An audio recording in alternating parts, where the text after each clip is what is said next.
पुराणों में 4 युगों का वर्णन मिलता है। सतयुग, त्रेता युग, द्वापर युग और कलयुग। कलयुग को एक श्राप कहा जाता है। पर क्या आपको पता है कि इस पृथ्वी पर कलयुग कैसे आया और कैसे हुई कलयुग की शुरुआत? तो चलिए हम आपको बताते हैं। स्वागत है दोस्तों आप सभी का द माइथो टेल्स पर। क्या हमने कभी इस बात की ओर ध्यान दिया है कि ऐसे क्या कारण रहे होंगे जिसके चलते कलयुग को धरती पर आना पड़ा? महान गणितज्ञ आर्यभट्ट ने अपनी पुस्तक आर्यभट्टयम में इस बात का उल्लेख किया है कि जब वह 23 वर्ष के थे तब कलयुग का 36वां वर्ष चल रहा था। आंकड़ों के अनुसार आर्यभट्ट का जन्म 476 ईस्वी में हुआ था। गणना की जाए तो कलयुग का आरंभ 3102 ईसा पूर्व हो चुका था, जब धर्मराज युधिष्ठिर अपना राजपद परीक्षित को सौंपकर अन्य पांडवों और द्रौपदी सहित महाप्रयाण हेतु हिमालयों की ओर निकल गए थे। उन दिनों स्वयं धर्म बैल का रूप लेकर गाय के रूप में बैठी पृथ्वी देवी से सरस्वती नदी के किनारे मिले। गाय रूपी पृथ्वी के नयन आंसुओं से भरे हुए थे। उनकी आंखों से लगातार अश्रु बह रहे थे। पृथ्वी को दुखी देखकर धर्म ने उनसे उनकी परेशानी का कारण पूछा। धर्म ने कहा, देवी तुम ये देखकर तो नहीं रो रही कि मेरा बस एक ही पैर है, या तुम इस बात से दुखी तो नहीं हो कि अब तुम्हारे ऊपर बुरी ताकतों का शासन होगा? इस सवाल को जवाब देते हुए पृथ्वी देवी बोली, हे धर्म तुम तो सब कुछ जानते हो, ऐसे में मेरे दुखों को पूछने का क्या लाभ?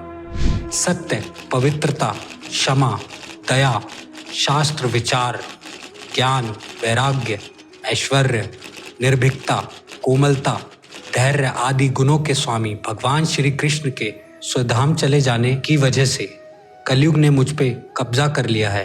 पहले भगवान कृष्ण के चरण मुझ पर पड़ते थे, जिसकी वजह से मैं खुद को सौभाग्यशाली मानती थी, परंतु अब ऐसा नहीं है। अब मेरा सौभाग्य समाप्त हो चुका है। धर्म और पृथ्वी आपस में बात ही कर रहे थे, इतने में असुर रूपी कलयुग वहां आ पहुंचा और बैल और गाय रूपी धर्म और पृथ्वी को मारने लगा। राजा परीक्षित वहां से गुजर रहे थे। जब उन्होंने यह दृश्य अपनी आंखों से देखा तो बहुत क्रोधित हुए। राजा परीक्षित ने कलयुग से कहा, दुष्ट पापी तू कौन है? इस निर्बल गाय और बैल को क्यों सता रहा है? तू महान अपराधी है, तू क्षमा योग्य नहीं है, इसलिए तेरा वध निश्चित ही होगा। राजा परीक्षित ने बैल के रूप में, धर्म और गाय के रूप में पृथ्वी को पहचान लिया था। राजा परीक्षित कहते हैं, हे धर्म सतयुग में आपकी तत्पवित्रता और दया, सत्य ये 4 चरण थे। त्रेता में 3 चरण ही रह गए, द्वापर में 2 ही रह गए, और अब इस दुष्ट के कारण कलयुग में आपका एक ही चरण रह गया है। पृथ्वी देवी इस बात से दुखी है। इतना कहते ही राजा परीक्षित ने अपनी तलवार निकाली और कलयुग को मारने के लिए आगे बढ़े।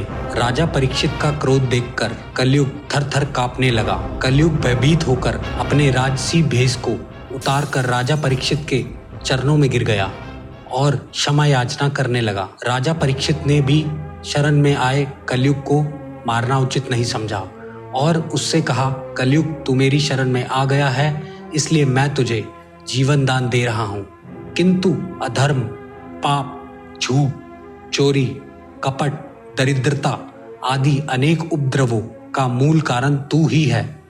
तू मेरे राज्य से अभी निकल जा और फिर कभी लौट कर मत आना।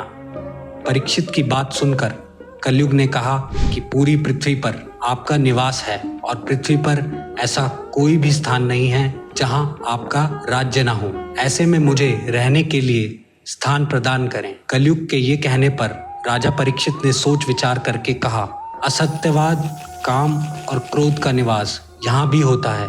तू इन 4 स्थानों पर रह सकता है। परंतु इस पर कलयुग बोला, हे राजन, ये 4 स्थान मेरे रहने के लिए अपर्याप्त हैं, मुझे अन्य जगह भी प्रदान करें। इस बात पर राजा परीक्षित ने उसे स्वर्ण के रूप में 5वां स्थान प्रदान किया। कलयुग इन स्थानों के मिल जाने से प्रत्यक्ष रूप से तो वहां से चला गया, किंतु कुछ दूर जाने के बाद अदृश्य रूप में वापस आकर राजा परीक्षित के स्वर्ण मुकुट में निवास करने लगा। मार्कंडेय पुराण में वर्णन मिलता है कि कलयुग के दौरान शासक जनता पर मनमानी ढंग से शासन करेगी, मनचाहे ढंग से उन पर लगान थोपेंगे।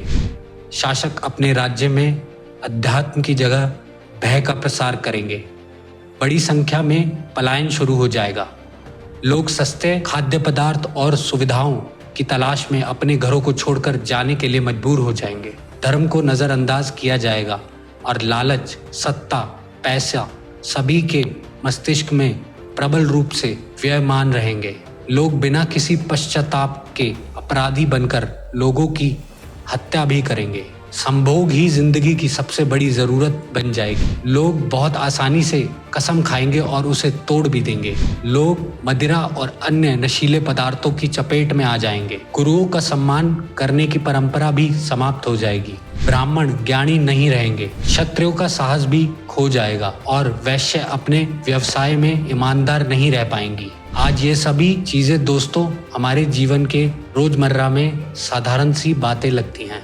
तो दोस्तों कैसी लगी आपको ये वीडियो, हमें कमेंट बॉक्स में जाकर ज़रूर बताएं और साथ ही सब्सक्राइब करें आपके अपने YouTube channel the Mytho Tales को और बेल आइकन को प्रेस करना ना भूलें ऐसी ही आध्यात्मिक जानकारी प्राप्त करने के लिए।